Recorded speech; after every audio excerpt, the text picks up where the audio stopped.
हे all CUT aspirants, ये वाली video आप सभी के लिए बहुत ज़्यादा इंपॉर्टेंट होने वाली है, क्योंकि इस वाली वीडियो के अंदर मैं आप सभी के साथ कुछ ऐसी इंपॉर्टेंट इन्फॉर्मेशन साझा करने जा रहा हूँ सीयूटी से रिलेटेड, जो कि आप सभी को कभी ना कभी वो हेल्पफुल होगी। अगर मैं ओवरऑल सीयूटी का एग्जामिनेशन की बात करूँ तो सीयूटी का एग्जामिनेशन 4 प्रोसेस में होता है। अगर सबसे पहला प्रोसेस अगर मैं बात करूँ तो सबसे पहला प्रोसेस होता है आपका एप्लीकेशन प्रोसेस, दूसरा होता है आपका एग्जामिनेशन प्रोसेस, थर्ड होता है admission process and the fourth and last one is the result.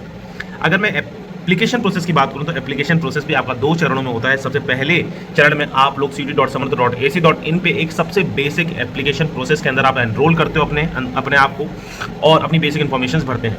And उसके बाद आती है करेक्शन विंडो। एनटीए आप सभी के लिए करेक्शन विंडो खोलता है, जहां पे अगर आपसे कोई माइन्यूट गलतियां हो जाती हैं तो आपको उनको सुधारने का मौका मिलता है।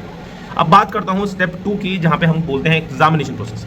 एग्जामिनेशन प्रोसेस भी 2-3 स्टेप्स में होता है। सबसे पहले आती है आपकी सिटी इंटीमेशन, उसके बाद आते हैं आपके एडमिट कार्ड्स और फिर उसके बाद आते हैं आपके डिफरेंट स्लॉट्स में डिफरेंट डेट्स में आप एग्जामिनेशन देने जाते हैं। और ये यहाँ तक आपका हो गया है, लगभग बहुत सारे स्टूडेंट्स का अभी तक एग्जामिनेशन हो गए हैं। अब मैं बात करता हूँ थर्ड स्टेप, जो कि अभी तक आपका नहीं हुआ है। आप सभी को ये वाली वीडियो और दोस्तों तक भी पहुँचानी है, क्योंकि यहाँ से आपका प्रोसेस सेम होने वाला है। एडमिशन प्रोसेस, जैसे कि आप लोग डिफरेंट यूनिवर्सिटीज़ को टारगेट कर रहे हैं, जैसे कि दिल्ली यूनिवर्सिटी को बहुत सारे बच्चे टारगेट कर रहे होंगे, बीएचयू को टारगेट कर रहे होंगे, जेएनयू को कर रहे होंगे, जामा मिलिया को कर रहे होंगे और बहुत डिफरेंट यूनिवर्सिटीज़ हैं। तो आपको उनकी पर्टिकुलर वेबसाइट पर जाके भी अपने आप को एनरोल करना पड़ेगा।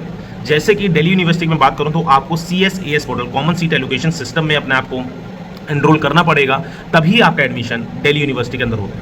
और उसके बाद आता है आपका ये जैसे प्रोसेस खत्म होता है, उसके बाद आता है काउंसलिंग प्रोसेस। जैसे कि अगर आपने दिल्ली यूनिवर्सिटी के अंदर अपने CSAS पोर्टल में अपने आपको एनरोल कर दिया है, उसके बाद दिल्ली यूनिवर्सिटी जब आपका CUT का रिजल्ट आउट हो जाएगा, आपको काउंसलिंग के लिए बुलाएंगे।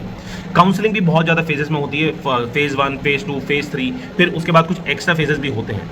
और उसके बाद होता है एडमिशन। एडमिशन्स के बाद जैसे ही आपका काउंसलिंग हो जाती है, आपको कोई ना कोई सीट एलोकेट हो जाती है, उसके बाद आपको एडमिशन मिलता है फीस सबमिशन के बाद।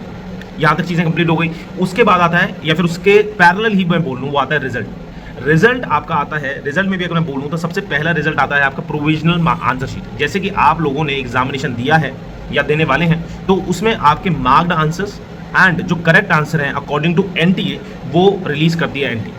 फिर उसके बाद आपको कुछ टाइम दिया जाता है कि अगर आपको लगता है कि कोई आंसर आपका सही था लेकिन एनटीए ने गलत मार्क कर दिया है, तो आप उसे क्लेम कर सकते हो। हर एक क्वेश्चन को क्लेम करने के लिए आपके डिफरेंट फीस आपको सबमिट करनी पड़ती है, लेकिन येस आप लोगों से क्लेम कर सकते हो अगर आप श्योर हो कि वो गलत आंसर एनटीए ने मार्क कर दिया है।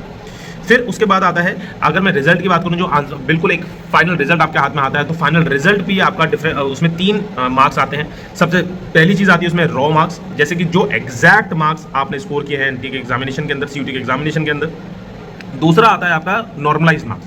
नॉर्मलाइज मार्क्स क्या होता है, जैसे कि आपने जिस शिफ्ट में एग्जामिनेशन दिया है, उस शिफ्ट की डिफिकल्टी लेवल क्या थी, उस शिफ्ट में सबसे ज़्यादा मार्क्स स्कोर किसने किया है और उसके अकॉर्डिंगली आपके कितने मार्क्स आए।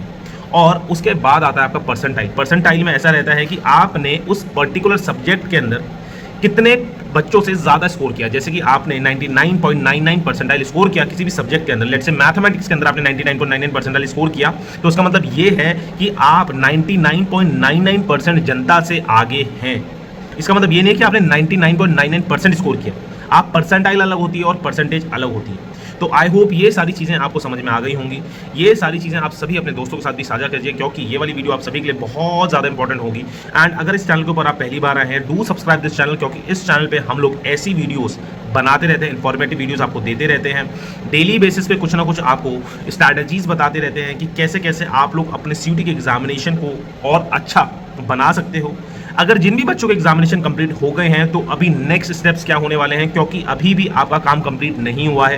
ये एग्जामिनेशन थोड़ा नया है, आप सभी को समझने में थोड़ा सा दिक्कत देगी, तो इसलिए ही आप सभी के लिए एक्सपर्ट्स यहाँ पे बैठे हैं और आपको रेगुलरली गाइड करने के लिए यहाँ पे हैं। तो ये वाली वीडियो अपने दोस्तों के साथ भी शेयर कीजिएगा। अगर इस चैनल के ऊपर पहली बार आए हैं, do subscribe the channel and students, God bless you all. अगर कोई भी किसी भी प्रकार का डाउट होगा तो do leave a comment in the comment box में, आप सभी को पर्सनली इसके लिए आंसर दे रहा हूँ। Bye bye, take care students.